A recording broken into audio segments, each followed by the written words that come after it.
webinar on the support ecosystem for the next round of nationally determined contribution for the Middle East and North Africa region, organized by the UNFCCC Regional Collaboration Center for MENA and South Asia.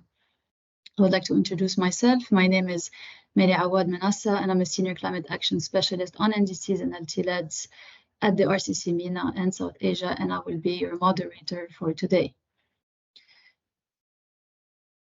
Just to go over quickly the objective of this webinar, the point of our meeting today is to provide a platform as a number of development and implementation partners are providing support to countries in the region on various aspects of NDC preparation and implementation, especially for the next round, such as data and analysis, policy and planning, finance and investment, capacity building, and the like. So this webinar therefore aims to provide a platform for everyone here, for countries to hear from support providers on the available avenues of support for the 2025 NDC. Before we get started, a couple of housekeeping rules. Please keep your microphones muted. During the Q&A later in the panel, we would kindly invite you to raise your hand if you would like to take the floor, or if there's any questions you would like to ask in the meantime, please post them in the chat, and we encourage you to do that as well. We also wanted to let you know that this session will be recorded and shared on the UNFCCC website for those invitees who could not be with us today. And finally, we are happy to share that there's translation available in Arabic and in French. You can see here in the few images. If you haven't chosen the language at the start of this meeting through the pop-up, I would kindly invite you to go to the top of the screen where there's more, and then select language and speech. Right after that, language interpretation, and then finally you can choose from the drop-down if you would like Arabic or French translation. I will briefly go over the agenda. So after this introduction, we will hear from the UNFCCC leadership on the urgency of NDCs 3.0, and then we will hear on the role of the RCCs in the capacity building. After that, we will have a short presentation on the outcomes of the GST and its relevance to the NDCs. And then we have a very distinguished panel today, two panels, one panel on country experiences, where we'll hear from Lebanon and Tunisia on their experience on the previous NDCs, but also forward-looking elements for the next round. And then we will hear from several support providers and development organizations and multilateral development banks in the MENA region, who will tell us about the available support for the next round of NDCs, followed by a Q&A session. And finally, we will have closing remarks by the UN Development Coordination Office Regional Director for Arab States. So without further ado, we can now play the video message from the UNFCCC Executive Secretary, Mr. Simon Steele, who recorded the special message for this webinar today.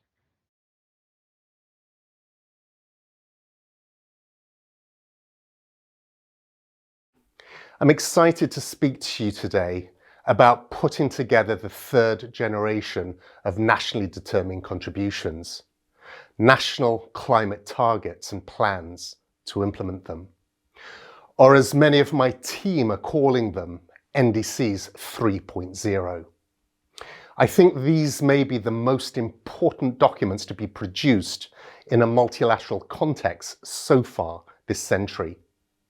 They can be economic blueprints for each nation and help attract significant new investment in climate action and development.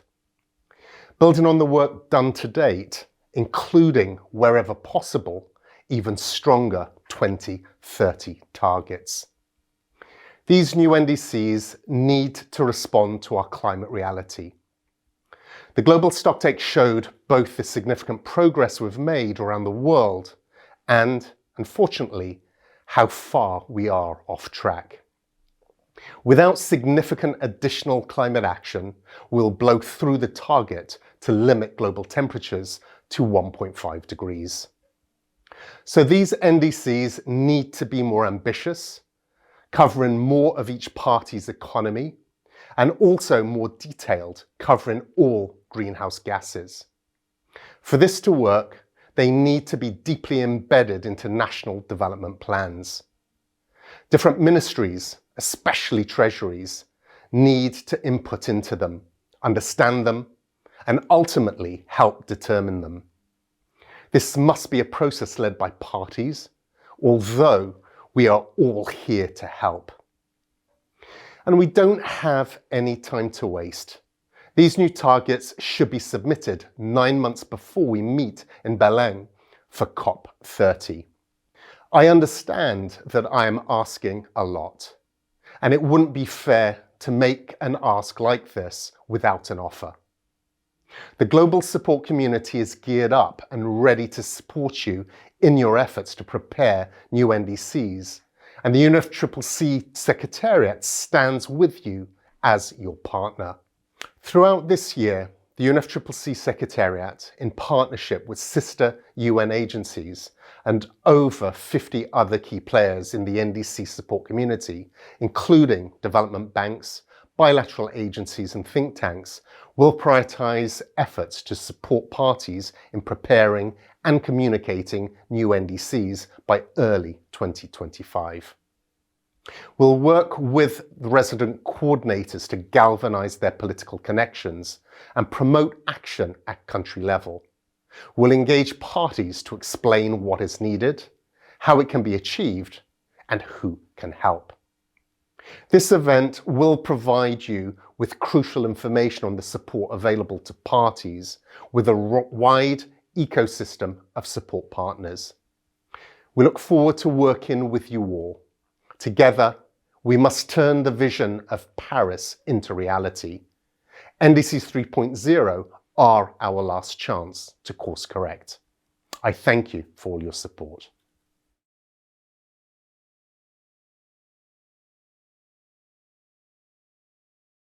We will now move to some opening remarks by Mr. Mohammed Taimour, Manager at the UNFCCC Secretariat. He is currently overseeing all 6 RCCs and also at the moment heading the Regional Collaboration Center for MENA and South Asia. And eventually a new region lead will be on board next month. With that, please, Taimour, you have the floor. Thank you so much, Mary. Can you hear me? Yes, we can hear you fine. Please go ahead. Okay, super. Thank you so much. Colleagues, friends, ladies and gentlemen, Ramadan Kareem and good morning from Bonn. It's my pleasure to be here today with you at this important event. 2025 is a critical year. This is the year that virtual mechanism of the Paris Agreement truly kicks into high gear. This is the year that the parties have to submit new NDCs, which are to be progressively more ambitious than the current NDCs. This is the year that we advance by leaps and bounds on global efforts to bend the emission curve and to increase our resilience. For many of you, this will be the 3rd time that you are producing these documents. This work is incredibly valuable, and the experience and the expertise that has been accumulated in the ministries and government agencies over the last more than 10 years is a solid foundation to build upon. NDCs are not only geared towards raising ambition, but they are also the vehicles to signal what the priorities of the countries are. We are guided by the temperature goals of the Paris Agreement, and we need to keep 1.5 within reach. To achieve this, NDCs needs to be technically sound, country-owned, and country-driven, linked with sustainable development, fit for purpose, and very importantly, implementable and financeable.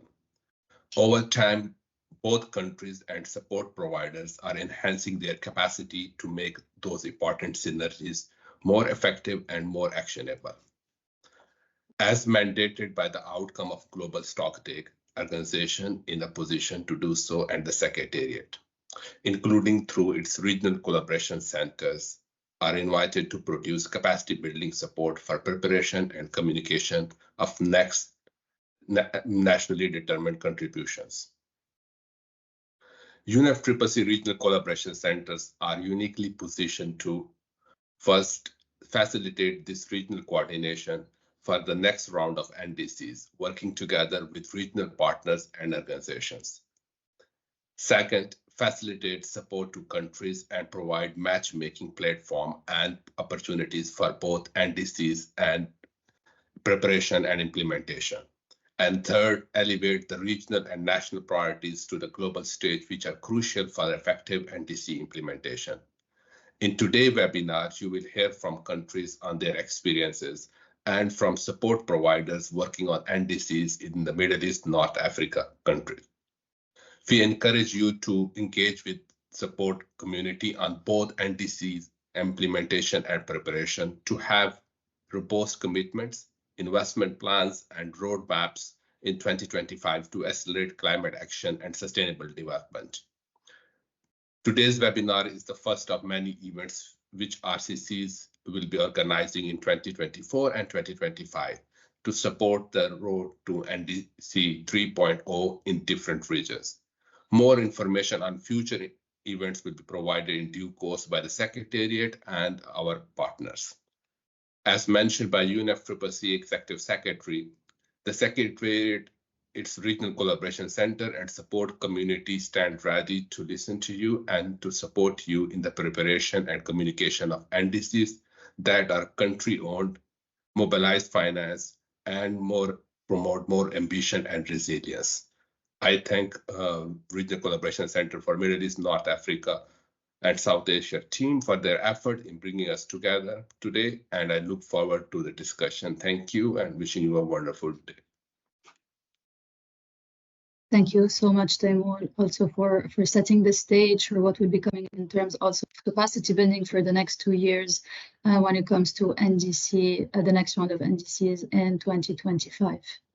I would now like to give you a brief overview of the CMA decision and the outcome of the global stock take that took place at COP28, also looking through an NDC lens for some context. So as you know, the outcome of the global stock take agreed upon at COP28 included the collective progress on mitigation, adaptation, means of implementation, including finance, technology transfer, capacity building, loss and damage, response measures, and eventually, in the end, guidance on the way forward.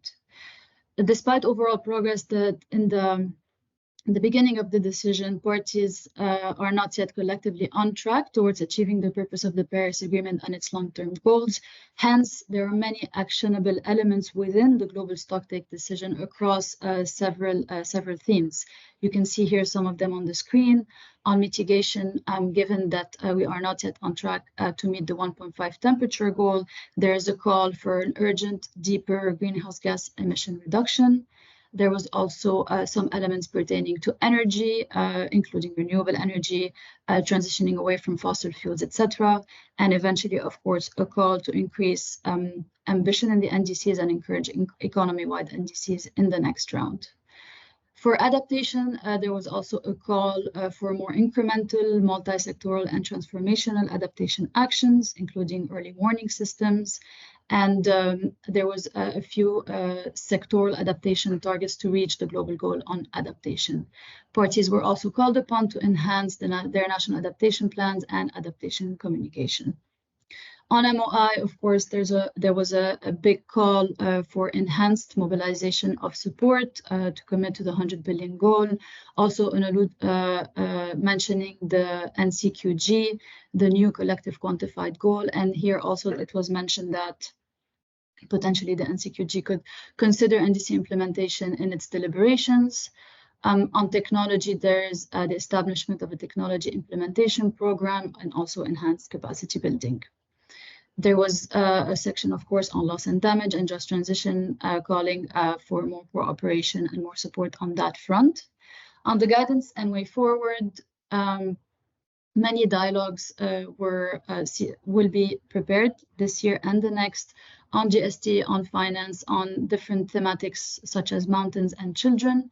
There was, again, the call to revise the NDCs for enhanced ambition and also an invitation to present potentially those NDCs at the UN SG event taking place in September this year. Also, the GST outcome did allude to the importance of the biennial transparency reports, which are due by the end of this year in December 2024, which also include an NDC tracking section for the previous NDCs. And finally, to mainstream all these elements, all these over 190 paragraphs out of the GST decision to be mainstreamed into the different bodies of the Secretariat and also the other mechanisms.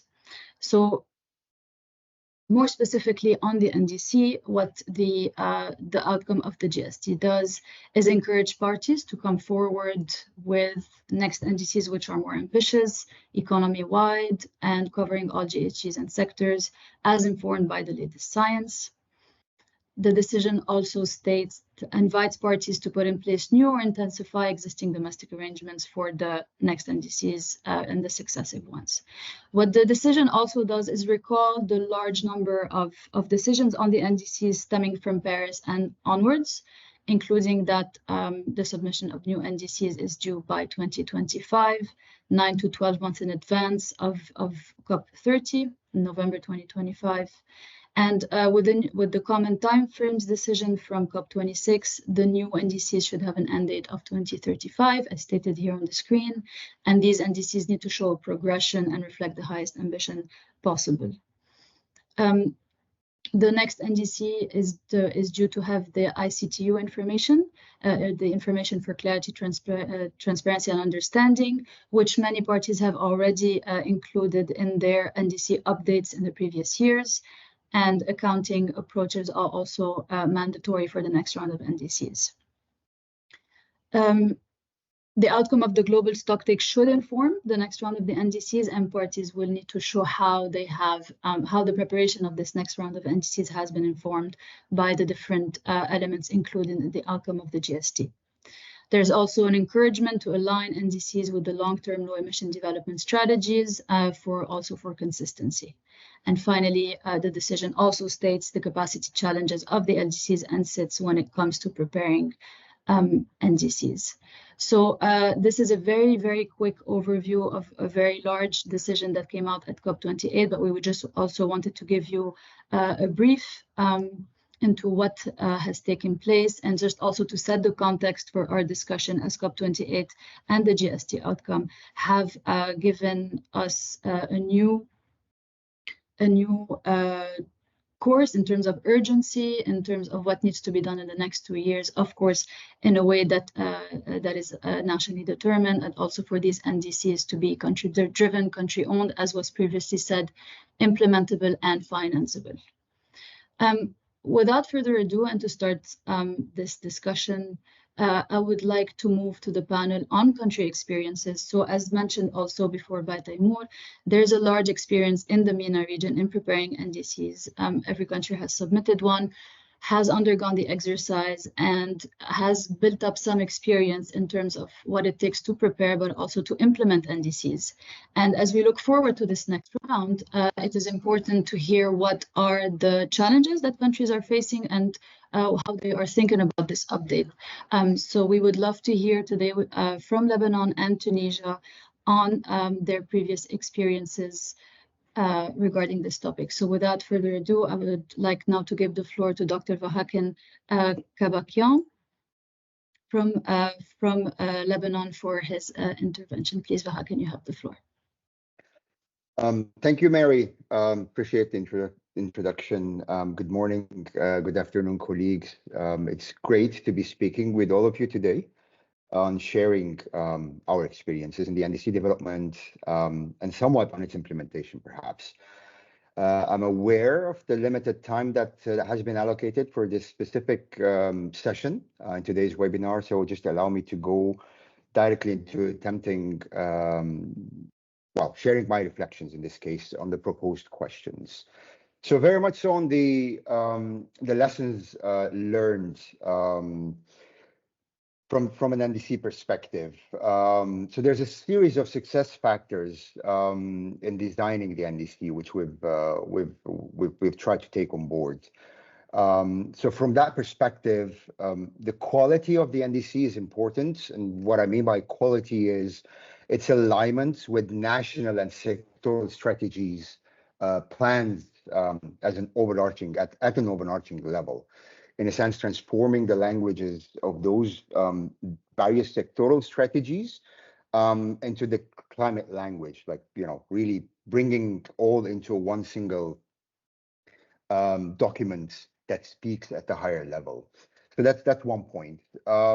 Obviously, strong political leadership is key. to bringing everyone on board, a clear forward-looking framework has been set for that case. Inherently, and because the NDC design and implementation usually goes beyond the political cycle or official terms of ministers. So the acceptance of the leadership to shape, enable the implementation that will go beyond their term, their cycle, is somewhat odd in the political sphere. So a framework that we've set is a mechanism that allows the continuous follow-up on implementation, but also on bringing in the different entities back whenever an update is required for the NDC. Yet there will always be a need of a specific political leadership. So the NDC topic has always been on the forefront whenever a new leadership is set in the country. Well, with more ambitious NDCs, and this is something tempting with going forward, what's important is also to set realistic NDC implementation targets based on the national capacity, which requires an assessment to be done. In that sense, technically, potential might be higher, but practically, given the situation in a specific country in terms of the capacity that can be exerted to implement a certain NDC or certain specific sectoral targets, also sometimes needs to be taken into account, with the need to expand that being clearly highlighted in terms of capacity needs at the national level. We had two experiences, Mary. So one, the 2015, and the other was the 2021 update. So in a way that, the improvements can be seen between the initial, the 2015, and the update version. So there's a lot of guidance that was developed by the COP decisions. Transparency is one of them, for example. And there has been a certain maturity that was internalized and then reflected in the updated NDC version. Clear links with alignments with the NDC, of the NDC with the climate compatible sustainable development goals, for example, which brings in a bit more of a view of a whole of a government approach, specifically for policy drafting. And that's also true when you look at the adaptation sections from the initial to the update, and hopefully going forward in having the maturity and the knowledge and developing those type of more concrete and measurable indicators. Obviously, I'm not going to dwell too much on the couple of more points. Multi-stakeholder, obviously, consultation engagement is crucial. On the downside, what's missing is, or we weren't able to deliver at the time, is the macroeconomic benefits of the NDC, which sets a lot of avenue to bring in additional ambition with the required effort in place. But that's a good segue to the capacity needs, maybe, but also capacity building and priority required for the next round.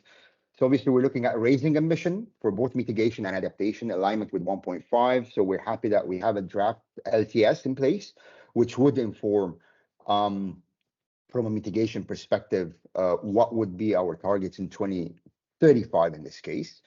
We need to look at loss and damage, further interlinkages between adaptation and mitigation, widen the scope, specifically on different actors, local authority, urban context, just to bring the wider societal, in a way, role and this implementation. Obviously, economic modeling needs to be conducted. We need to understand the impact on the economy, GDP decoupling, job creation, just transition, the entire, the information that was in the GST in a way that needs to be as much as possible reflected going forward. Final, perhaps two more points. I know I'm above my 5 minutes. Financial strategy is important. We haven't done that. So planning and deploying a strategy, including division between public and private financing investments, specifically also to look at how to close the gap before 2030, so that the transition to 2035 is much smoother, which would require a set of policies, regulations, what type of incentives needs to be put in place, from a public perspective, and it's very hard to translate the NDC priorities outside the understanding of a typical public project. So we're looking at eventually how to put a framework to go into bankable project development. And perhaps the final point before I conclude. So we need to do a lot in a short amount of time. And that's not only reflecting at the 1.5, that also, I'm also reflecting on the national targets outlined in the NDC, and that would be outlined hopefully in the 2035 targets. So the process itself requires thinking about, in a way, long-term transformation with short-term targets, which requires detailed planning on how to implement timely and effectively. And this is what we're trying to look ahead in the coming few months before we submit, hopefully, with the political endorsement of the updated NDC. So if the previous NDC targets are not met, and this is where the financial gap comes into place, I'm not sure how much of a push can be given to drive for a higher ambition. Well, again, what I'm trying to emphasize is the need of financing and unlocking the need from, understanding the real need and the gaps and why we haven't been able in certain sectors to move forward, to eventually close the implementation and financial gap, which is just as important as raising ambition. Again, this requires to do a national stock taking, a bit different than the global one that was taken, but more on reflecting on where are the gaps, where we are from our specific NDC targets, and what are the various avenues that we need to implement to further unlock the potential of implementing our NDC from mitigation and adaptation action avenues. Thank you. Thank you very much, Dr. Bahaken, for this very useful input. I think I'm not going to attempt to summarize, but at the heart of what ambition is needed, there's a lot of moving parts around it to be able to raise it. And I think you mentioned the political leadership and the concept of long-termism being embedded in this process, which is quite important, but also all these mechanisms that need to be put in place for the ambition to be raised, such as the financial strategies, the bankable projects, of course, also with the multi-stakeholder engagement. And it's a large amount of work, of capacity building, of planning, and of course, implementation plans to be drafted. So this was all very useful.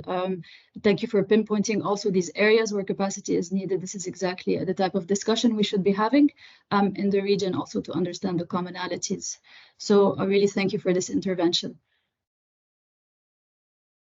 I would now like to give the floor to Dr. Samir from Tunisia for his intervention also on the NDCs, previous experience, and the outlook for the next round in terms of capacity. Dr. Samir, you have the floor. Thank you very much, Mary, to giving me this opportunity to present the Tunisian experience or the perspective resulting from the Tunisian experience. Hope my screen is okay. Do you see it? Yes, we can see your screen. I'll make a very short presentation on key lessons from the last round of NDCs and key capacity building area for the next round of NDCs from Tunisian perspectives. So first of all, maybe the first, I would say, key lesson is that we generally have more difficulties in NDC implementation than in NDC preparation. For NDC preparation, we have already structured documents. We know where we have to go. And I would like to put an emphasis on 2 points that have been raised by Dr. Kabakian, financial gap and raising ambition, which is linked to the financial gap too. This is also something that we experienced in Tunisia. Regarding NDC preparation, one of the lessons is that the time allowed for the preparation of the NDC was very short in general, 1 year, mainly due to delayed mobilization of support resources from in January from UNDP, and I think we are going to experience the same problem, having no more than 1 year to prepare the NDC preparation. So this does not allow for timely appropriate launching of the technical activity. You know that many activities are linked to the NDC, GHG inventory, mitigation assessment, etc., and updating GHG assessment if we need to go for more ambitious goals. So unless they are implemented under other processes, I mean, for example, for the case of Tunisia, we are now working on the first BTR, which will help in going very faster than for the next NDC, and we can, I would say, bridge the gap during this year before starting the preparation of NDC. This does not allow for sufficient consultation process, hence for adequate involvement and ownership by both stakeholders and high-level policymakers. And it is an important point because it has a link with the NDC implementation.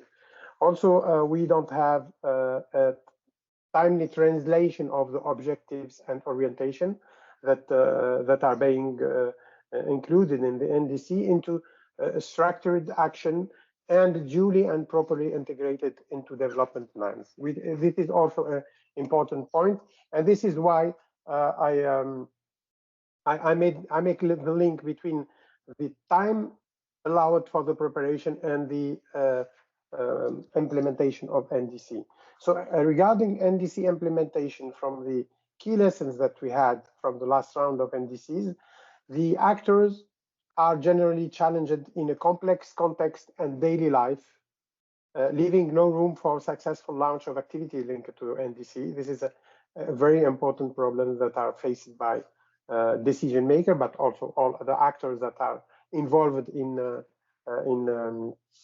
going to targets.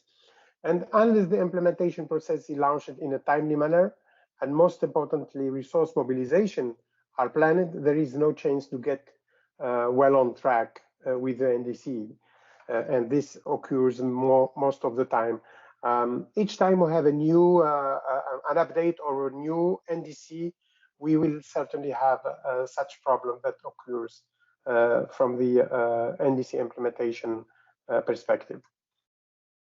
Last point for so now regarding the NDC preparation for the new for the next round of NDCs, we need to know that NDC is not just a submission, and a decision maker should know that it is not just a submission, but it engages the country.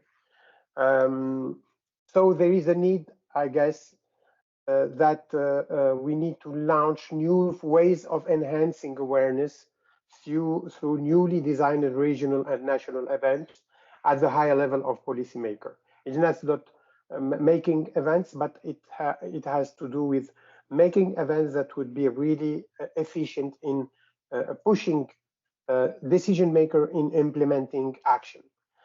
The meaning, importance, and significance of the country's commitment through its NDC and make it sustainable. This is the first point, very important, that policymaker in the country should know.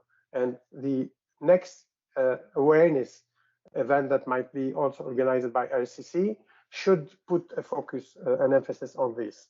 Also, climate change are to be considered in the top operation priority. We are talking about that for decades now, but now with the new NDC, there is a need to put a special emphasis on this point. Also, the resulting new opportunities for the country, because we are obviously having a target put some constraint for the country, but we need on the other side to see that there are new opportunities for the country, and we need to describe them so that there is a conviction from the country that this would be great also and positive for the country. This will facilitate ownership and hence NDC implementation. So when I seen having event, not only having event opened by high level officials. So pushing them to really getting involved in the results and perspective after the event organization. We need also to enhance capacity on the changes that NDC unavoidably leads to. This is a very important point too for planning purposes, daily work of all actors, but only on the positive impact of NDC implementation. For those people who are going under the high-level policymaker that will operationalize the implementation of NDC. This will also enhance capacity to implement all these changes.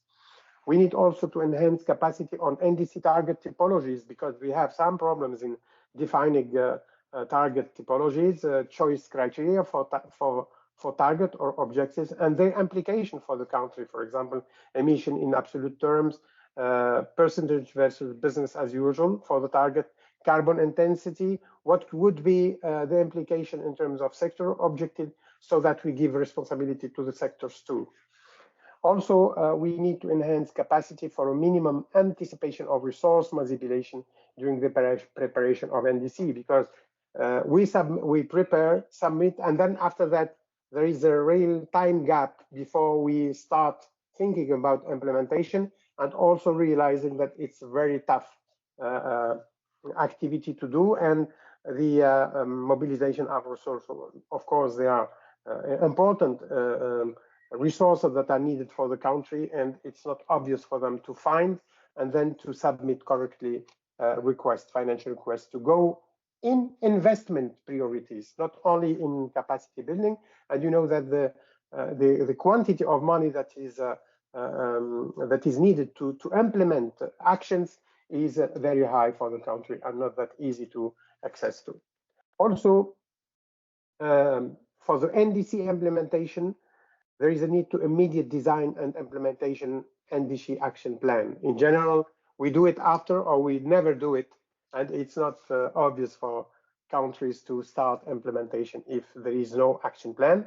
And there is a need to support the design of a generic action plan for immediate use. So maybe we need to think about it during the NDC preparation on how to launch the action plan immediately after the submission, and then to start implementation. We need also to show countries how leading the way for timely mobilization of funding resources to achieve NDC objective, knowing that most of developing countries consider two kinds of objective: unconditional, which are normally to be financed domestically, and conditional objectives, where financing conditioned by timely and facilitated access to additional financial resources to support the investment effort required by this objective that are included in the NDC. So thanks a lot. This was the Tunisian perspective for NDC preparation and implementation. Thanks a lot. Thank you so much, Dr. Samir, for putting so many important elements in a very short presentation. This is very much appreciated. What I take from your side as well is that there's a need to engage, whether it's at the top leadership or down to the stakeholder level, to enhance the notion of the opportunity that preparing and implementing an NDC is, so that it's elevated through the proper channels, but also working on that, not only on the target, but also what comes after the target. What are the implementation plans, how to finance it? And the way I see it, also the way you bring the element of time, and there's also a very interesting sequencing, potentially sequencing aspect that needs to be considered. What comes before what when preparing the next round, and what should be done together and what should be done in tandem. So thank you so much for your intervention, to you and also to Dr. Vahakin. We also do want to hear eventually in the future from every country in the MENA region how they're going through this experience and how can support be provided. So both of your interventions were really useful in that respect. So I thank you very much. Thank you. Without further ado, we'd like to move to the next panel discussion, which is the support available for the next round of the NDCs. Also, what is the context for the MENA region? So, as previously mentioned in the beginning of the webinar, the Global Stocktake did invite organizations as well as the Secretariat, including through its RCCs, to provide capacity building support for the preparation and communication of the next NDCs.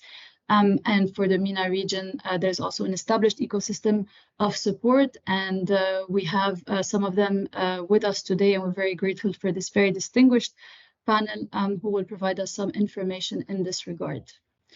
So without further ado, I would now like to give the floor to Carol Shushani Sherfin, Director of the Arab Center for Climate Change Policies, Cluster Lead for Climate Change and Natural Resource Sustainability from UN ESCWA. Carol, you have the floor.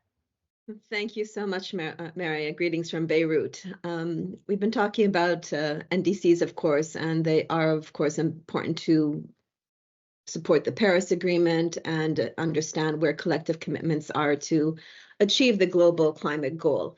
However, the NDCs for the governments here are much more important than that. They are really the way to influence what constitutes climate finance and determine what climate finance needs you, the countries, have to achieve your national goals. So let's start with the latter concept. First, the last round of NDC showed us that 11 Arab states costed their NDCs, and that total amounted to just $570 billion to the year 2030. Now that sounds a lot, but 425 billion of that amount was just costed by 3 countries, Egypt, Iraq, and Morocco.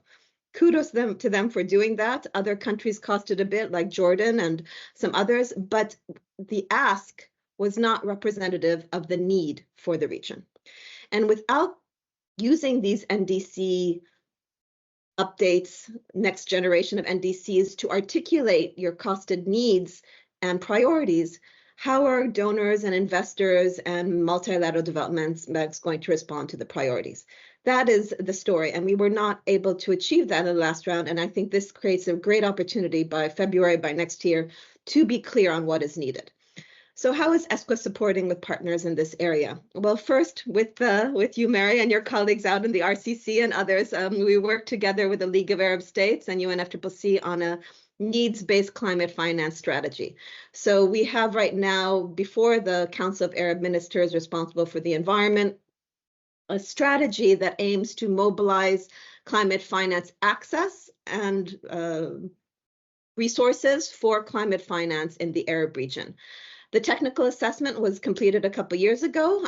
The strategy itself is in front of the council and hopefully will be again finalized for adoption later this year, and that will provide a framework for better helping Arab states to address NDCs and also climate action at large. In that climate finance technical assessment that we did together a couple years ago, it was very clear, and other also reviews of Arab climate strategies, it's very clear that water and agriculture are the priorities for the Arab region. I mean, it shows very evidently when we look at the figures. However, when we look at the flows, the climate finance flows to the region, mitigation is still getting 2/3 of the resources coming into Arab states. And we are one of the driest, water scarce, food insecure regions and affecting with conflict, most vulnerable areas in the world. So while we are articulating needs, at least in terms of the narrative, we're not getting the flows that we need to respond to our needs. And again, we all understand the global climate goal that Arab states, along with other parts of the world, need to achieve the global goal on climate and reduce emissions. However, we also have to respond to the needs of our countries to achieve climate goals. And this is the chance where governments can articulate those more clearly. Because of this gap between mitigation and adaptation, ESCWA launched a year ago today within the context of the Water Action Decade and the World Water Day. Happy World Water Day to all of you, which is tomorrow globally. We launched together with our partners the Arab Initiative for Mobilizing Climate Finance for Arab States, which is looking to increase capacity for Arab states to mobilize finance for water and water-dependent sectors. And ESCWA is working with the League of Arab States, the GCF, ISDB with us here today, FAO, Sweden, the Arab Fund, and ACSED to advance work in this area and better understand how adaptation and co-benefits can help advance climate action. And this needs, though, the demand-driven approach of countries. Indeed, at the Water Action Midpoint Review last year, countries were articulating those needs and the priority of water and climate amongst their priorities for action. For example, the AWARE initiative that Egypt has announced, that's a water and action and disaster mitigation that links in and can be mainstreamed very easily into the work regarding NDCs and climate action. The challenge here is, though, advancing action and costing adaptation is hard. It's not as easy as mitigation. It's not just, costing the cost of installation and the equipment for solar and pumping, which are important, but adaptation costing is harder. Additionally, adaptation often relies on grants and non-conditional financing more, and a lot of budget commitments. But it's you, the audience here, the governments, who have to put that front and center in your adaptation commitments or your national adaptation plans, so that they are part of the prioritization and support that you can achieve through your NDC instruments and other reporting under the Paris Agreement and the UNFCCC. If we don't articulate our needs clearly, the resources will not be there to align with the NDC plans. And again, in another 5 years and before the next reference and when the new process comes in, we'll also be, again, not being able to address our adaptation needs alongside with the support needed for mitigation. To achieve these work, ESCWA stands ready to support you, especially on achieving a science-based approach. We have the RICAR initiative, as you know, with the Regional Knowledge Hub, open access to state-of-the-art data. A dozen of partners use this to help target what your adaptation needs are so you can better inform. And you can use these also for wind and sandstorms and other types of challenges that can be incorporated in plans, in your NDC plans. Just to wrap up on the climate finance part, we do have at ESCWA various ways. Once you have articulated a clear pipeline of projects, and I cannot emphasize the importance of going beyond targets in your NDCs, but actually articulating specific projects or concepts for implementation with costing. Once those are available, ESCWA has been working with the UN high-level climate change champions on regional climate finance forums. We've done this for the last couple of years. We intend to do this again. We also have a climate SDG debt swap initiative. This is important because the region has $1.4 trillion of debt. And if we do not start thinking about ways to reduce our debt to have the fiscal space for climate, we will continue to have a spiraling slope of insufficient resources. We'll actually be discussing this at the IMF World Bank annual meeting next month. Mainstreaming is important. ISDB is on board, been working with them on making sure that what's in the commitments are mainstreamed in national sector plans. And finally, I'm happy to share that we've just partnered with the Arab Fund for Economic and Social Development on a new Arab climate change capacity building project where we'll be working with the fund and other Arab funds to better understand what are the taxonomies of what constitutes climate finance in our region, climate and green finance. Because what we've seen from the numbers, Arab funds are doing a better job than global funds on targeting the Arab needs. They're getting more money to water and agriculture, and they're getting more money to LDCs. LDCs, the Arab LDCs, are getting less than 7% of the finance flows. Better articulation of needs are needed there so that funds from the Arab region and elsewhere can better target the essential resources needed to help the most vulnerable communities in our region. So with that, I'll wrap up. Thank you for the opportunity. Happy World Water Day. And for all those in the Arab region, happy Mother's Day as well. Thank you. Thank you so much, Kara, for these extremely valuable inputs in such a very short period of time. Thanks also for presenting UN ESCWA's current initiatives and upcoming initiatives and programs on focusing on the Arab region, what the Arab region needs on climate, and how the NDCs can be a conduit for both mitigation and adaptation signaling, which is important. Formulating the needs is half the story. It's already answered half of the question to getting to reach the finance. So we need to be better prepared in assessing what are our needs through science and methodologies, like you said, Ricard, understanding really on the ground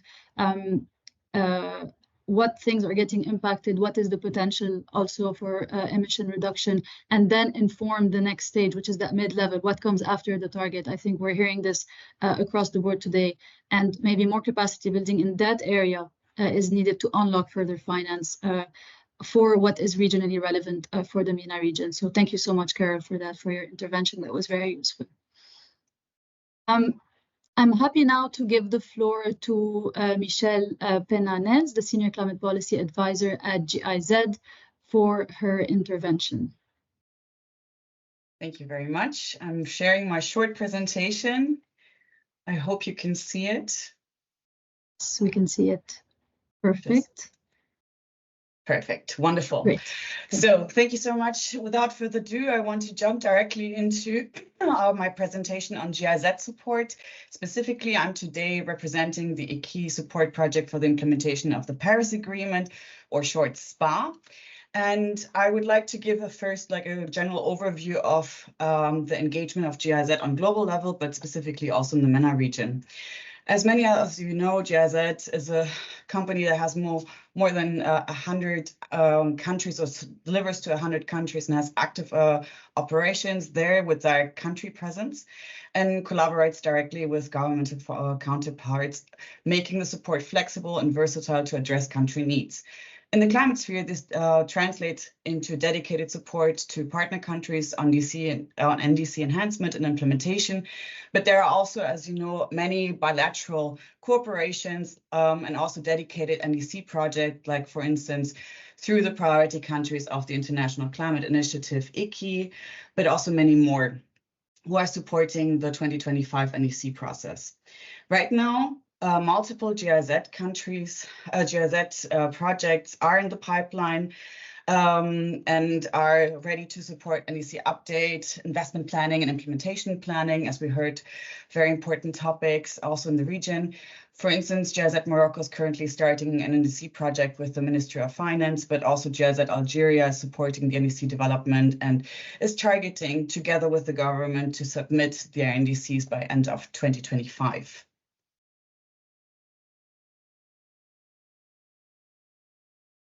As I said, I'm sorry, I just unmuted myself.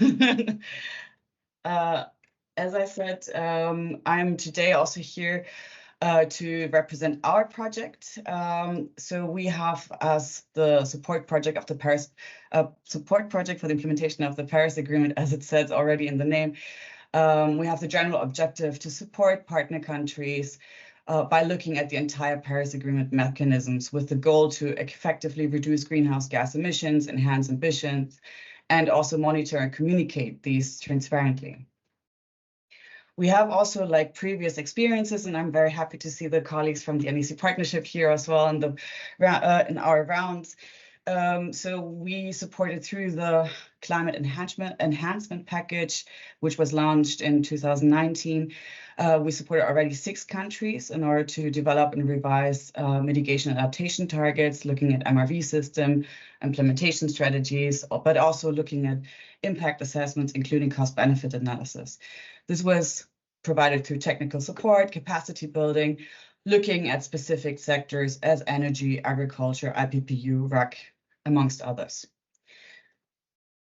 But today I'm also here to a little bit look into the next round of NDCs. So the Ministry of Economic Affairs and Climate Action from Germany, together with the Ministry of Foreign Affairs, has provided funds to our project to fund requests coming in through the NDC Partnerships thematic call.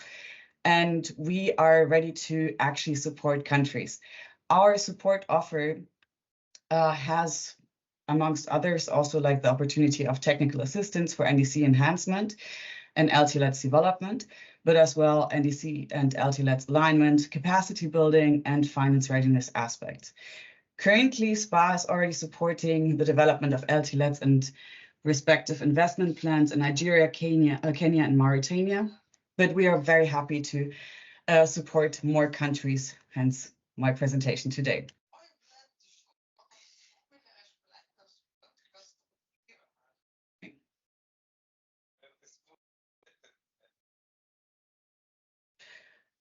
In addition to our country packages, we also have knowledge products that I would invite everyone here as well to to see in our website. So we are building on our country work that we have done previously. And we developed additional resources as like studies looking into the last round of NDCs, like the presentation, like seen here, the study on the road to 2025, but also like very hands-on guidance notes from the PATBA looking into how to develop NDCs and also into transparency aspects. So all SPA knowledge products are really concentrating on the question, what makes NDC and also the support good?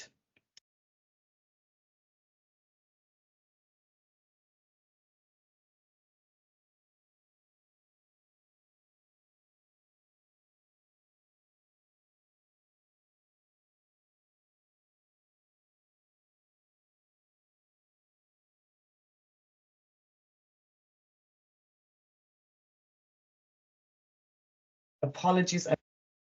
It's okay, it happens. I don't know why, but when I'm clicking, it somehow like doesn't go further. But last but not least, I'm surviving here. How do we access SPA support? Like, we are more than happy to assist you, but you can contact us directly through email. But I have the QR code here, but can you also just write us an email through at spa@giz.de. I'm happy to also answer some questions. Here again, my name, and you can contact me directly as well. Thank you so much. Thank you so much, Michelle, for this excuse me, straightforward and very clear presentation on the support that GIZ provides currently for NDCs implementation, but also for the next round of NDCs. And we just also wanted to share with everyone here on the call that we will be sharing those slides after the meeting, and you will have access to the email addresses of the presenters here today and the support providers, should you wish to also engage with them. And thank you so much for that call, Michelle, for more countries to join and to benefit from GIZ support. I wanted also to particularly touch upon these elements of focusing on the sector and focusing on modeling and the finance readiness. I think this is something that we're really hearing throughout the webinar today. What does it mean to be, what does finance readiness mean for the next NDC, and how it can actually unlock ambition in the next round? So thank you so much, and we look forward to engaging with you in the MENA region as well in the near future. Thank you so much, Michelle. I would now like to give the floor, please, to Mr. Amjad Abdullah, Head of Partnerships at IRENA. Amjad, you have the floor. Thank you very much, Mary. Thank you also for this opportunity for us to share some of our perspectives on this very important webinar on the support ecosystem for next round of NDCs. I don't want to repeat what the others has already alluded on the importance of the NDCs. As you may recall that in the last set of NDCs, IRENA was fortunate to support 96 member countries who also participate to the Paris Agreement under the UNFCCC in their implementation of the Paris climate goals, especially focusing on the energy transition perspective. Within the MENA region, we have also been engaging with 10 countries so far since second generation of NDCs. For South Asia, we have also been working with 6 countries, just to mention a few numbers. Again, like we as IRENA is determined and will engage in supporting countries on the next round of NDCs. There's a third generation of NDCs. Again, like, you know, from our perspective, IRENA builds upon our expertise specific on energy transition to assist the parties with making progress in the ambition in energy sector component of energy components of the NDCs. Again, our experience and assessments on renewables is on policies and readiness, as well as mitigation measures and technologies can feed knowledge into countries' NDCs. The key of NDC 3, again, is to translate the level of global ambition. One of the focus for IRENA is on tripling of renewables by 2030 at country level, as 132 countries, as you may recall, that in COP28, 132 countries pledge to be part of this tripling of the renewable energy. So we need to find as to how to translate this into national commitments, climate commitments. Again, like, we were very fortunate to work with the COP28 presidency as well as the European Commission in getting on board of the countries for getting on to this pledge of tripling of renewables. Again, like, it gives us a lot of leverage and space for us to engage and move beyond this pledge into translating this into pledges. Again, there are still many other MENA countries which have not yet endorsed, as well as some South Asian countries. Again, we are making every effort to get these countries on board and facilitate in enhancing the ambition of renewables in the region through the engagement of third generation of NDCs and support. Again, like many has also alluded, the main gap is the financing gap. The implementation of NDCs is critical. I know that I think I also heard that Lebanon and Tunisia shared their responses as to how and what are the main challenges. We as IRENA also recognize the same challenges. And again, like IRENA will be also instrumental for countries in supporting the mobilization of the climate finance. That's why one of the main focus of the current administration, especially the current DG, through the Energy Transition Accelerator platform, we have established this ETAF that facilitates matchmaking between project developers in countries and ETAF investor partners. Again, this platform targets the implementation of priorities on countries and NDCs for mobilizing investments. IRENA can also bring the perspective on adaptation core benefits. Again, like people spoke about the different components of the NDCs. Again, like the adaptation core benefits and resilience from energy sector through, we have also launched a flagship program of Lives and Livelihood last year. For South Asia, we are also currently working on the assessment. Again, like in one of the countries is Nepal, for example. Currently, IRENA is undertaking renewable readiness in Somalia, Bangladesh, Iraq. Our assessment is analyzing the enabling framework for countries such as policies, institutional frameworks, capacity buildings, and so on, is to scale up the deployment of renewables. The assessment provides a recommendation for advancing energy transition process. This includes the recommendation of energy transition related to climate action.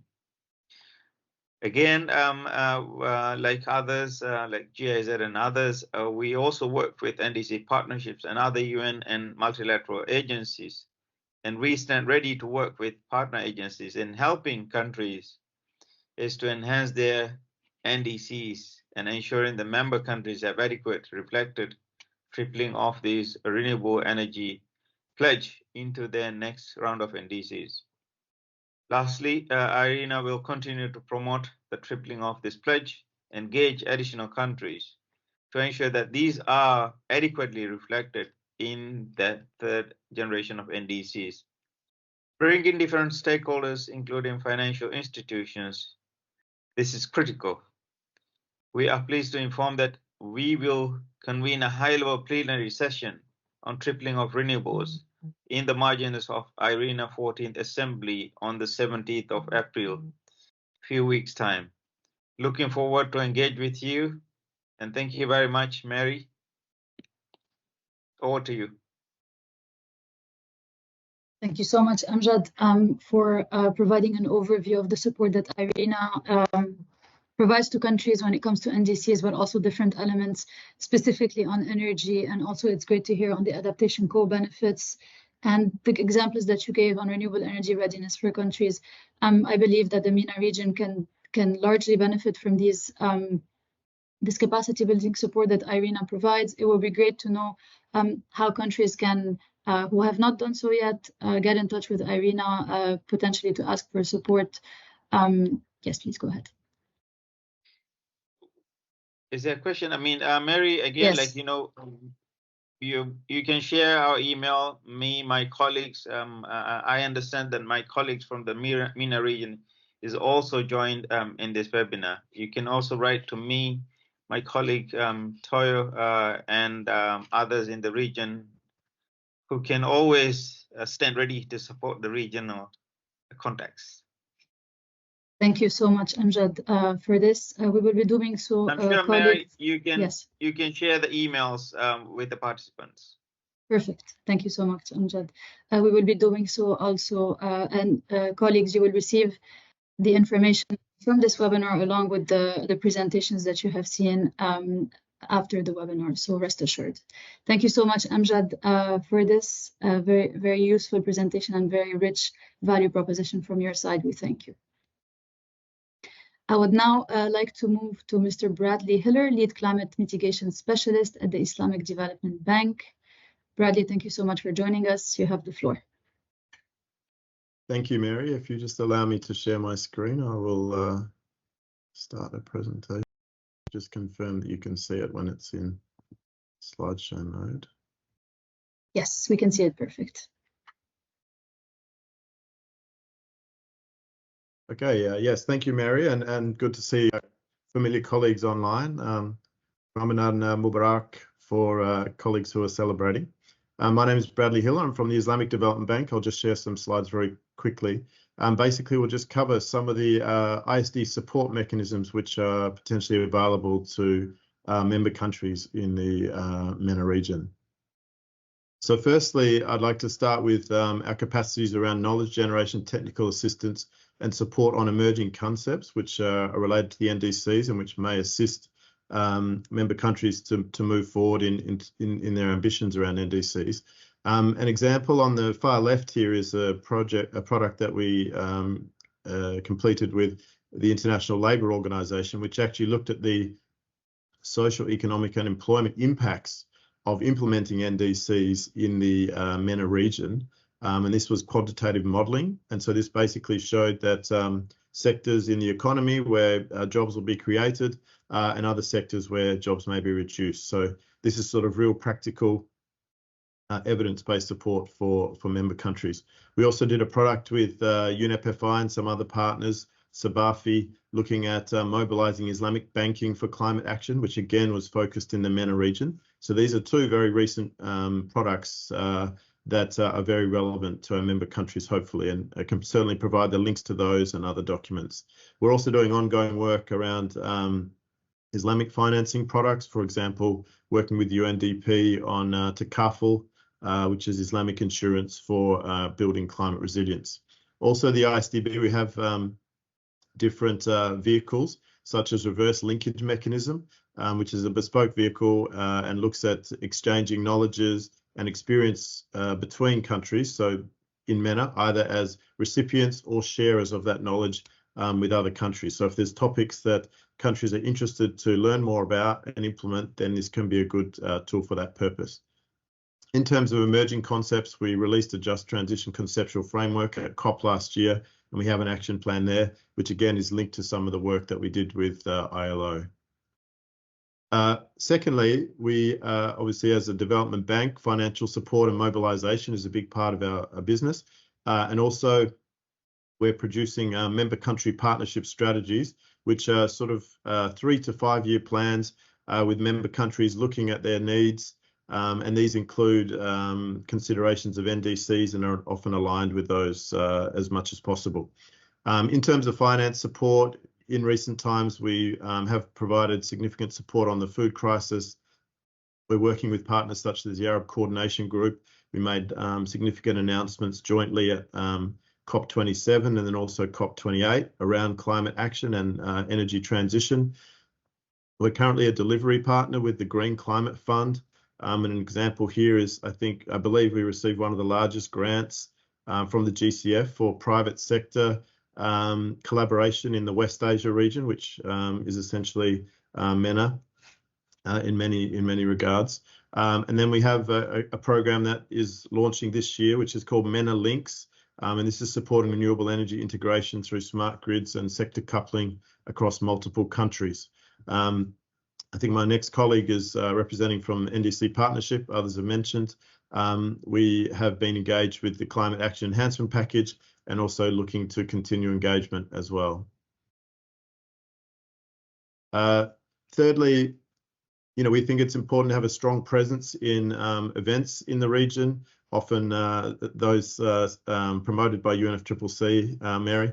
But certainly we've been very active in the last 3 COPs, which have been member countries of ours, Egypt, United Arab Emirates, and also planning similar capacities in Azerbaijan. We supported the first Middle East and North Africa Climate Week in Dubai, and then follow up in Riyadh. Later this year, or in a month or so, we have our 50th anniversary. So this will be another gathering of many member country representatives. And then we're also interfacing between the UNFCCC COP and other emerging COPs. For example, the UNCCD COP is in the region this year as well. Finally, as a member of the Multilateral Development Bank community, we're currently the chair of the Climate Heads Working Group, and we have been so for about the last 6 months. So we've been very active in that sense. And just a flavour for MDB trajectories of enhanced support, which were announced at COP 28. There's certainly an ambition to have increased country-level collaboration, and this is through what we're labelling country-led platforms. There's a shift from measuring outputs to measuring results or outcomes. So there's a lot of work going on in this space. Certainly long-term strategies which are linked to NDCs. There's a new joint MDB LTS program which will support countries and subnational entities on the LTSs and include topics such as just transition. There's a focus on attracting private capital at scale. This could be greening financial systems, carbon pricing and other things. And there's a strong focus, I think Carol mentioned, the importance of adaptation in the region, but on adaptation, disaster risk management around loss and damage and also early warnings. And then also strengthen frameworks across cross-cutting areas around nature, water, health and gender. How can people reach out to ISDB? Official requests can go through our regional hubs. We have multiple examples on the right here. Also, we have governors in member countries, so there are possible ways. Another way is to contact us at headquarters in Jeddah. Also, we have specialised platforms, for example, a crowdfunding platform as an example here, which may appeal to different stakeholders. Thank you so much for this. This is my email address and happy to answer questions as well. Thanks, Mary.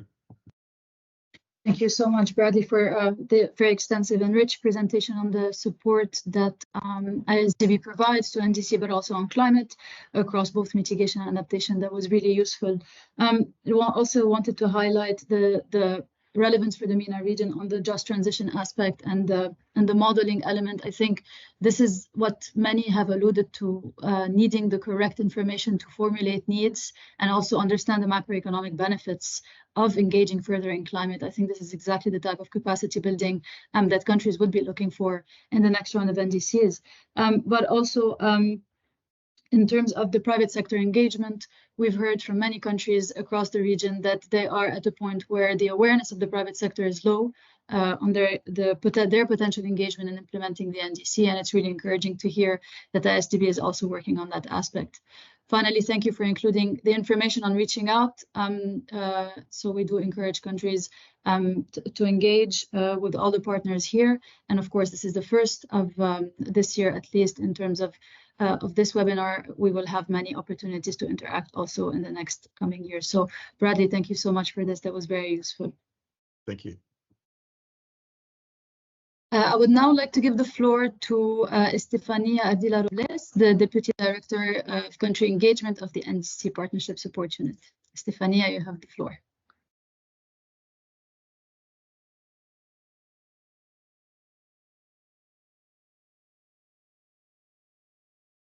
Hello, good morning. Can you hear me and see me? Yes, we can hear you and see the presentation as well. Perfect. Just let me move to presentation mode. Sure. Does that work? That works perfect. Excellent. Good morning, afternoon, everyone. I'm going to try and be brief and distill the messages that I think are most important for this session. The first, I really want to try and present two instruments or tools that the NDC partnership is making available for countries to work on ambition, particularly the ambition of the NDCs, along with long-term strategies, looking to the timely submission of NDCs in this 2025 deadline or submission cycle. The first thing that I want to do is to quickly refer to the NDC partnership. What is it? NDC partnership is a coalition that brings together countries, developed and developing institutions, and the common target and the common objective of this coalition is to ensure strong implementation of the NDCs and achieve gradually more ambitious NDCs over time in line with the findings of the global stocktake and other reports that signal how important it is and how urgent it is for us to act collectively and in a bold manner towards or to combat climate change. So we're a big network, and I think this is the value add that we bring to the countries. I'm part of the support unit, which is a secretariat that operates and orchestrates the coordination and the work of this partnership. And we basically broker for partners and for countries and try to match support with the demand from developing country members. The first instrument going already into the matter that we are offering as support for this update cycle is a thematic call on NDCs, LT-LEDs alignment, update, and enhancement. This is an initiative that we launched in November 2022, knowing that the timelines are always tight. One of the lessons learned from our climate action enhancement package, which we launched in 2019, was that countries needed a bit more time to think about the support that they wanted, and also to access the resources and to implement the projects and to properly close them. So we started off early. This opportunity has been open for a while, but it has now become more relevant as the deadline for submission of updated NDCs approaches. So this is an open call. Countries may submit requests for support at any point in time, and we will be regularly circulating them to partners to look for support from the partners, flexible fundings to address their needs for NDC update and enhancement, for LT-LEDs development, again, on a regular basis. And when that funding doesn't or is not available from partners, we pull complementary funding from the Partnership Action Fund. So how far are we in terms of implementing this thematic call? There are 56 countries engaged. We have mobilized approximately $20 million from 9 implementing partners, many of which have spoken in the previous interventions here.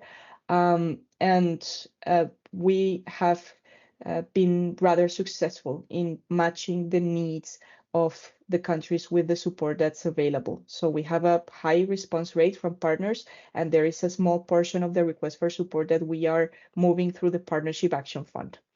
The last time that we circulated requests for support from countries in general, including some needs that are related exclusively to NDC enhancement, was the 14th of March, and there will be another circulation to our entire membership looking for support by the end of April.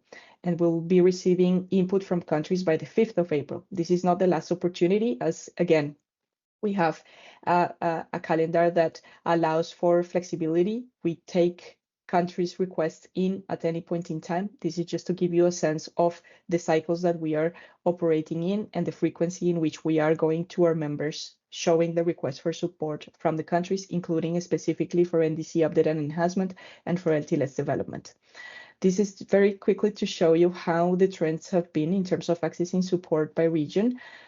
Most of the movement so far, particularly last year, came from the Sub-Saharan Africa region, and most of the support has focused so far on LT-LED support to develop LT-LEDs. So for the first time, develop long-term visions, targets by mid-century. Then we're seeing the demand for NDC enhancement, support for NDC enhancement growing gradually. So just last month we circulated, I think, sorry, this previous week we circulated, I think, 8 or 9 requests for support that are solely focused on NDC. So what we're seeing is that countries are slowly but surely activating, understanding that the timelines are getting a little bit more constrained as we approach 2025. So from the Middle East and North Africa, we've received less requests for support, and this is why it's so important for us to come to this session and present you with this opportunity. How to request support? Again, there's a fairly straightforward process. You reach out to the NDC Partnership Support Unit with a pre-screening form or by email with a request for support form. We have technical assistance in place. So far, we've worked very closely with the 2050 Pathways platform, helping us and helping countries build the request for support when they need that extra hand in conceiving exactly what they need the support for. And for NDCs, we will have a similar offering or a similar service of really reflecting a little bit and helping the countries craft their requests and their needs. We circulate that broadly to our membership. We ask all our members if they have resources available and flexible to support their requests. We consolidate that, put together a work plan, bringing together the support of the 1 or 2 or 3 partners that responded to that request for that specific country. And when there is no support available, again, we pull resources from the Partnership Action Fund as a complementary source of support. Here is very quickly the email address or the link and QR code through which you can start that process. Countries need to be members of the NDC partnership to access the support. However, if there's a non-member that's interested, let that not stop you. Come to us, please, and we can also work on the membership process in parallel, so we are efficient and providing the support as timely as possible. The last part of this presentation that I wanted to touch on is a more recent effort. This is a knowledge product. It's a tool that the NDC Partnership Support Unit has been producing in very close collaboration with the UNFCCC, and it's intended to help countries navigate the process of updating this round of NDCs or these NDCs. So what this graph depicts is basically how the chances and the opportunities for enhancement and for ambition raising get a little bit tighter with time, no? Because some things are in place, maybe the low-hanging fruits were already tapped on. So the idea is to build this knowledge product to help countries really think through what else can be done at this stage after having taken stock of what was already done in the past. So this will be ready by April. We will be very interested in hearing from countries on the challenges and the needs, on what will be most interesting, most helpful to you in really crafting this process of NDC update. So this is, I think, what I wanted to bring to the fore. Again, a thematic call with technical assistance and resources to implement the needs, plus this knowledge product that we are currently developing and will be ready very soon for countries and partners to access, basically collating a lot of guidance that's existing already from partners and also trying to flag those parts that make NDCs high quality, implementable, financeable. That was my presentation. Thank you so much, Mary, and over to questions or other participants. Thank you so much, Estefania, for this overview of the proposition from NDC Partnership, the thematic call, but also the NDC guidance.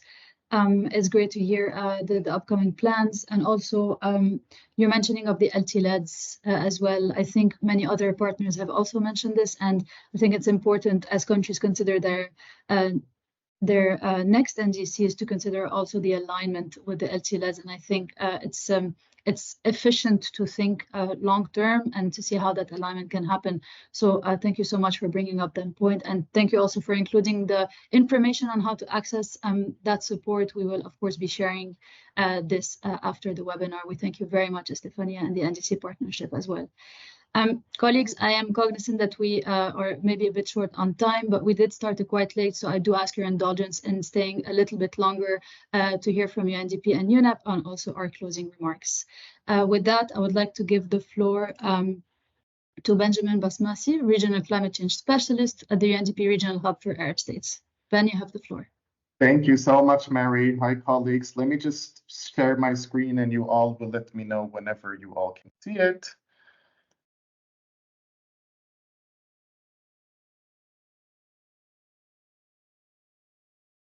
We can see the presentation, but not yet in presentation mode. Okay. Give me 1 second. Can you all see it now in presentation mode?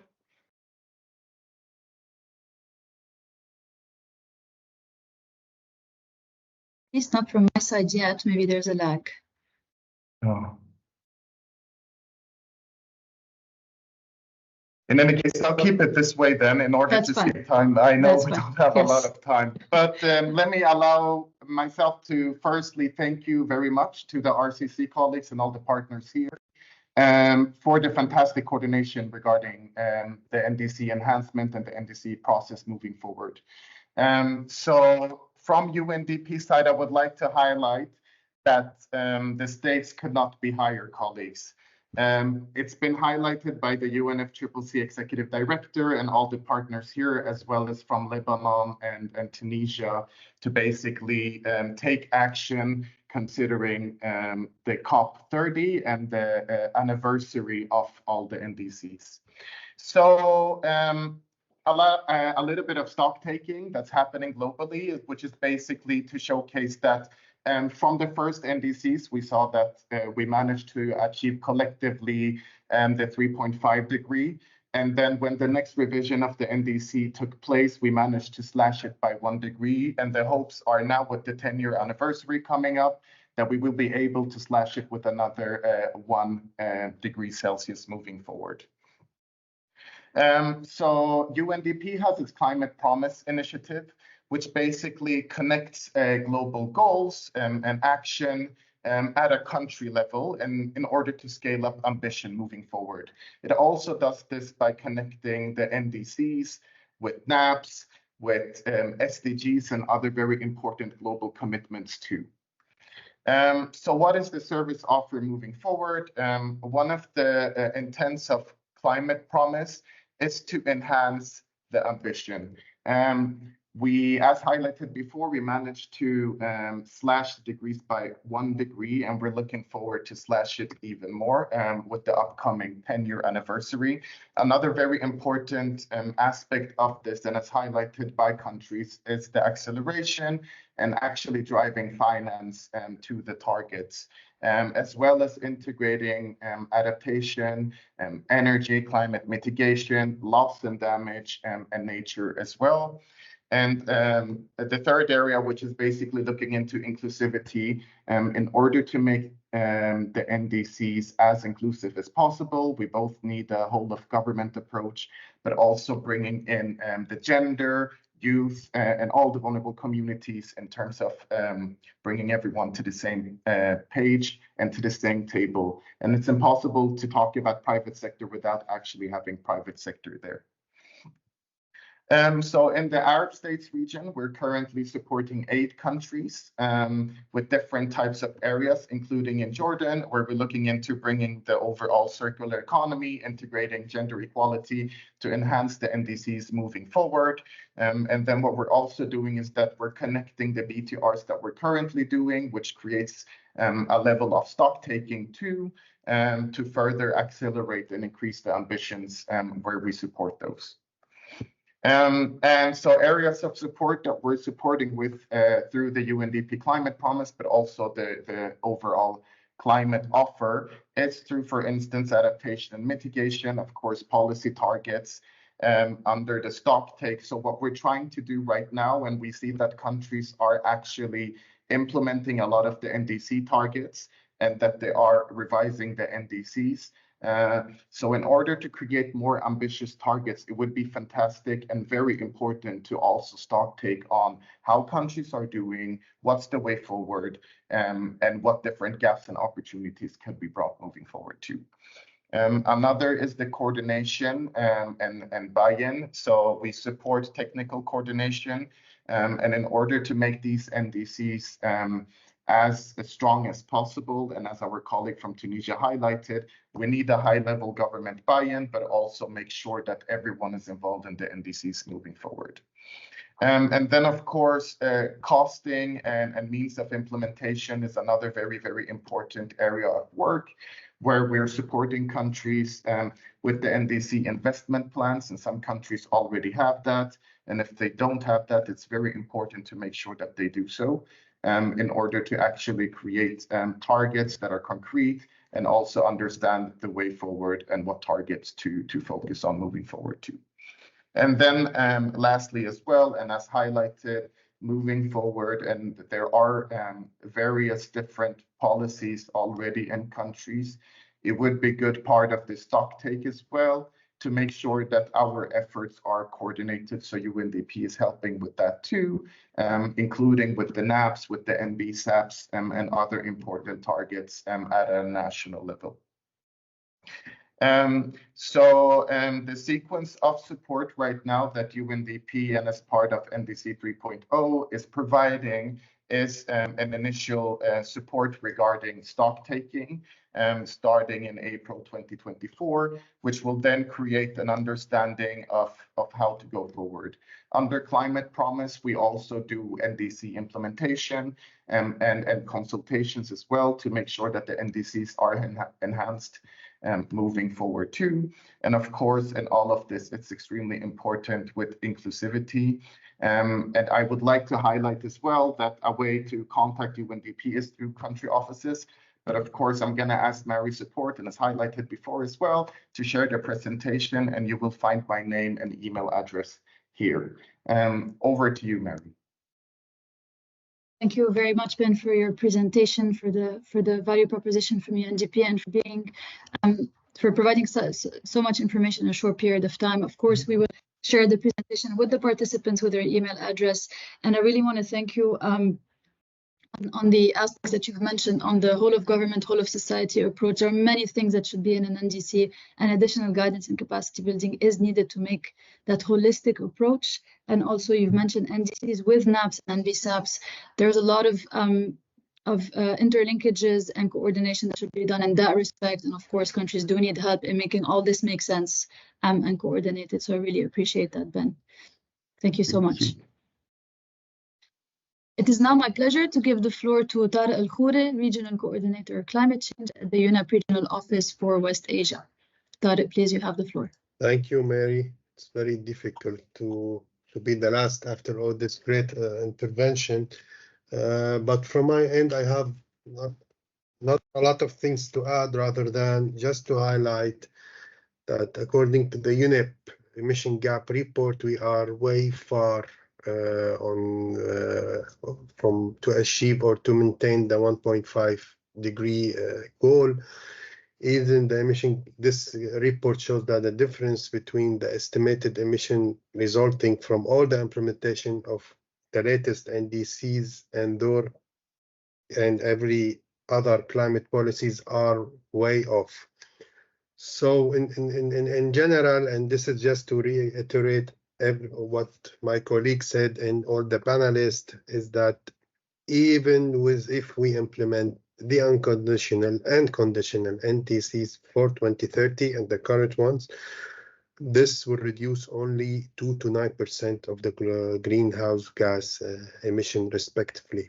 We need to reduce 28% of our emission to keep the 2 degree point goal alive, and we need to reduce 42% of our emission, of course, by 2030. So this just to start to highlight that we are way off, and we not only need to double our NDC ambitions or our climate ambitions, we need to triple it.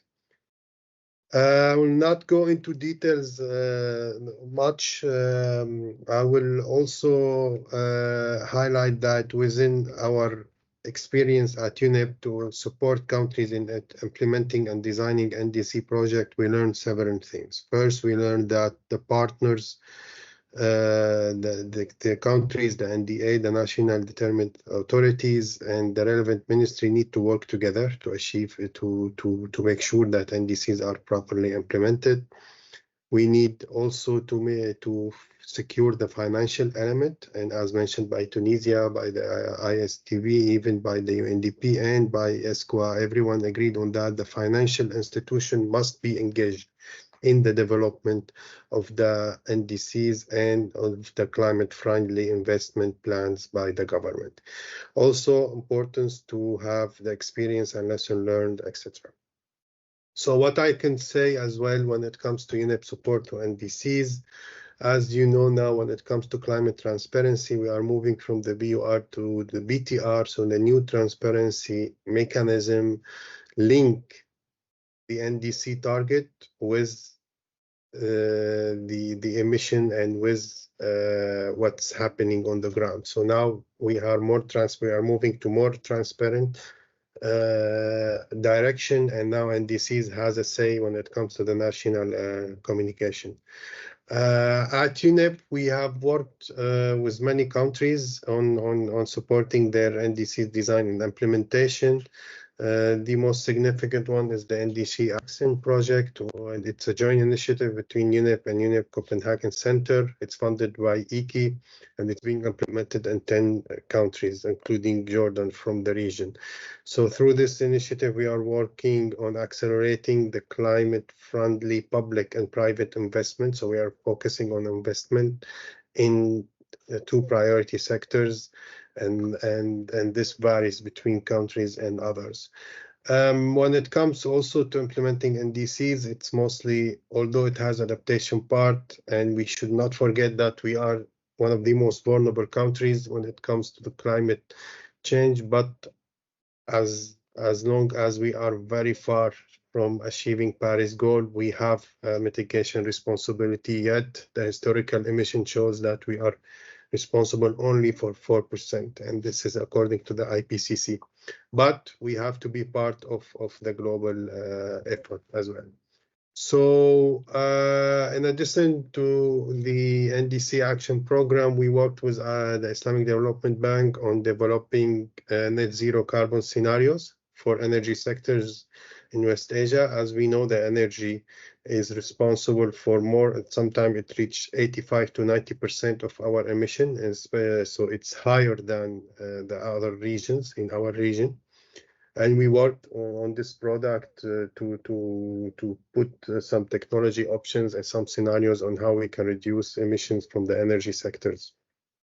We are also working with the Ministry of Energy in Saudi Arabia on the circular carbon economy, which is a new concept that has been launched in the G20s 3 years ago when it was hosted by the Saudi Arabia, and this is a new concept also that can help countries to reduce emission in many sectors. We are working with many countries on developing the long-term low carbon strategies as well, especially Kuwait recently. As you know, we are very happy to see almost all the GCC countries in the region has pledged for net zero. So we are seeing this reflected in their NDCs and the updated one, hopefully. And the low carbon strategies, it's one of the most important elements to develop to make sure that NDC targets are met and will be met on the long term as well. Finally, integrating circularity and circular economy into NDC, it's something that we are working on as well at UNEP.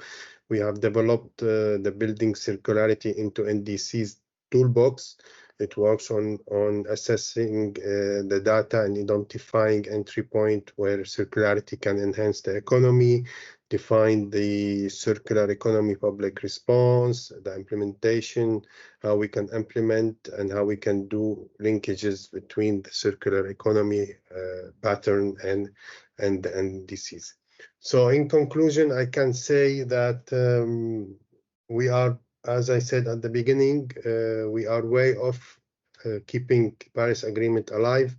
Every ounce, every gram of emission is important, and while adaptation remain as a priority, mitigation also is needed, unfortunately. So I'll stop here, and I hope this was beneficial. You can always reach out to UNEP anytime, and we will be happy to support in any way we can. Thank you. Thank you so much, Tariq, for this very valuable intervention. Also on your key messaging on urgency and working on both adaptation and mitigation in the region. The work on transparency is very important. I do want to highlight that as well. There is a linkage with tracking your NDC and assessing the ambition in the next round. Also, the work on the private sector is highly valuable, and I really want to touch upon your point of when there are these net zero targets coming out from the region, and it would be really beneficial to have them aligned with the next round of NDCs in 2025. Thank you so much, Tariq. I do want to acknowledge the other support providers who are also putting in the chat how they are supporting the next round of NDCs. There will be several opportunities definitely to engage and several platforms in the future, but due to time constraints, as you have seen now, we're already over the time. There's a lot going on in the region and a lot of support, and it's very encouraging to see such a wide array of support organizations and partners pledging their support and offering technical assistance to countries. Before going to the closing remarks, I do want to open the floor for a short Q&A, cognizant of time. If you have any pressing questions, please do raise your hand, and I believe we can open the mic for you.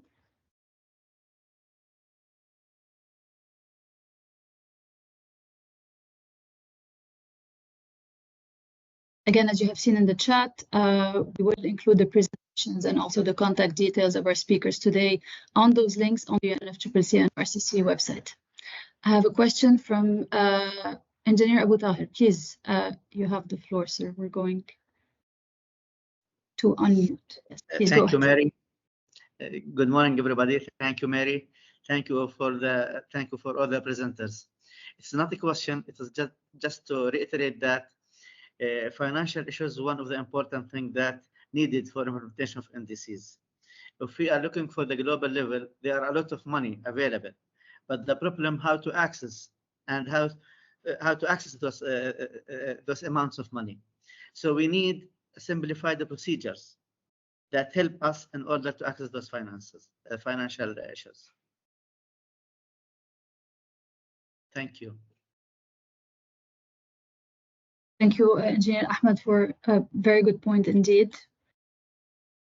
It has been an issue raised by several developing countries and also in the MENA region. The time it takes and also the processes to access finance are sometimes a challenge and an obstacle which hinders the objective or the timely implementation of projects under the NDC. Thank you for that comment.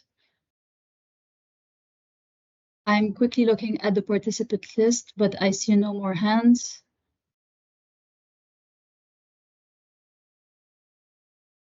I would now like to move to the closing remarks, and it's my pleasure to welcome Ms. Barbara Manzi, the UNDCO Regional Director for Arab States, for her closing remarks to our webinar. Barbara, you have the floor.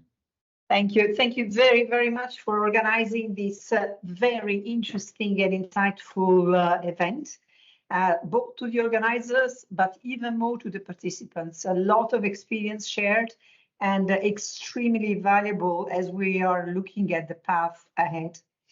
Listen, we have promises. The promises are the Paris Agreement. The promise is the 1.5.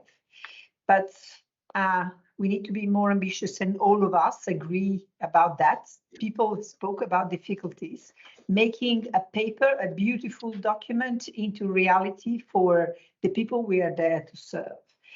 And we know very well as well that the region is extremely vulnerable to climate change. And we are all together, and me and my colleague resident coordinators are there to support all those synergies, and working together hand in hand, I believe we can really make a difference, and raising ambitions that need to really become a reality once again. It's not easy. And everybody has said that. And everybody is trying really to strive to bring to the table their contribution. And only if we are together, we can truly make a difference. So urgency, synergies, ambition, coordination, and planning at once. That's within and across country, across all the spectrum of the society, to mobilize in a concerted, sustained effort to achieve what we have agreed in Paris.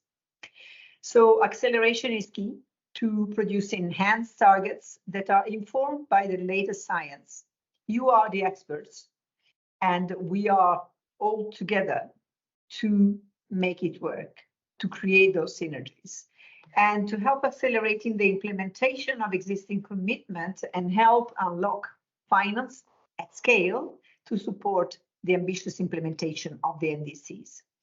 This involves not only accessing International Climate Fund, but also mobilizing internal resources, leveraging regional financing through South-South and triangular cooperation.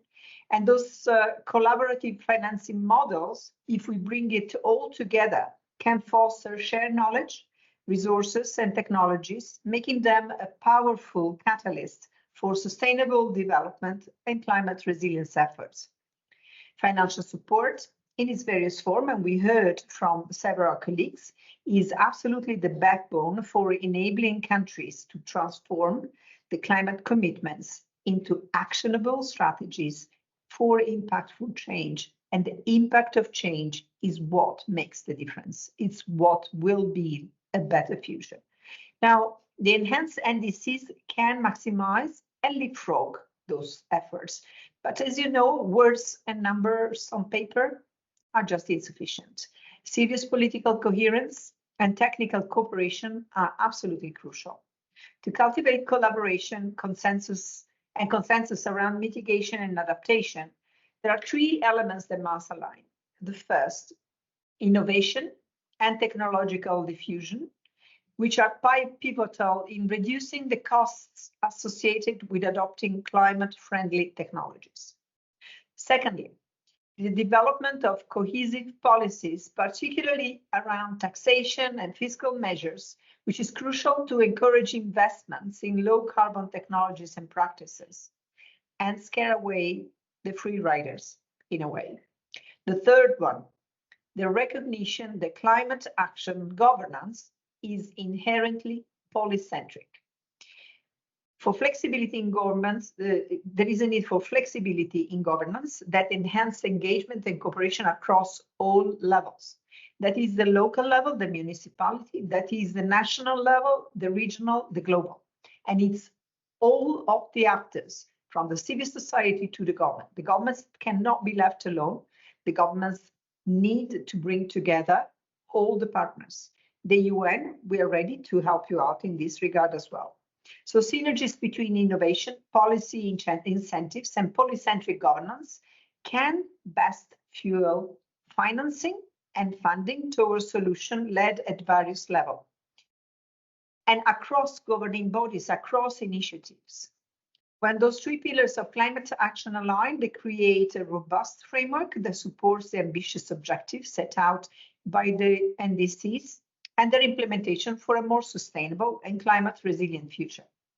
The UN system and beyond is mobilizing and coordinating the global, regional, and national levels to meet the needs of countries to be prepared for robust submissions in 2025 and continue support implementation.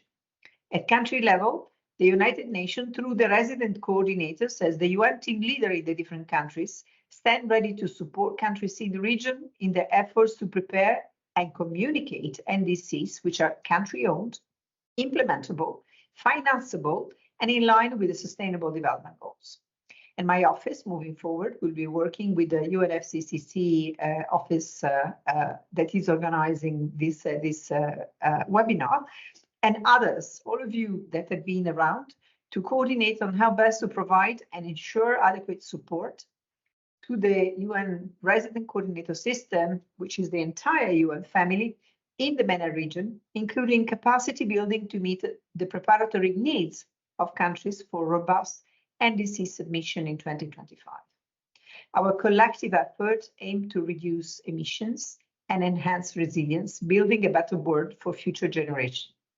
And if the NDCs are the blueprint for our sustainable future, then you are the architects. And together, let's make sure that we design a world that thrives on sustainability, resilience, and inclusivity, and ultimately peace as well. Thank you. Thank you very much, Barbara, for this very insightful and perceptive and on-the-point remarks on the importance of the NDCs for our region.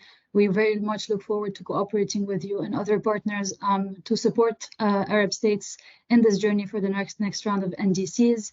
This is, of course, one webinar in a series of many capacity building products we will be deploying as the RCC.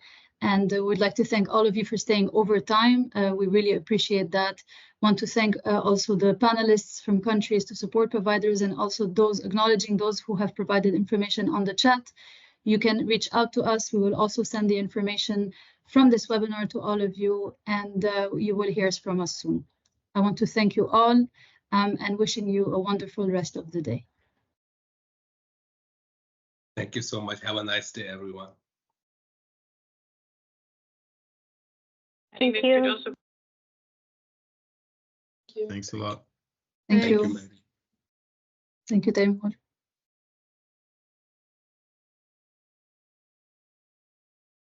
Thank you, Mary. Thank you, Taimur. Thank you so much. Most welcome. Welcome, Bilal. Good to see you.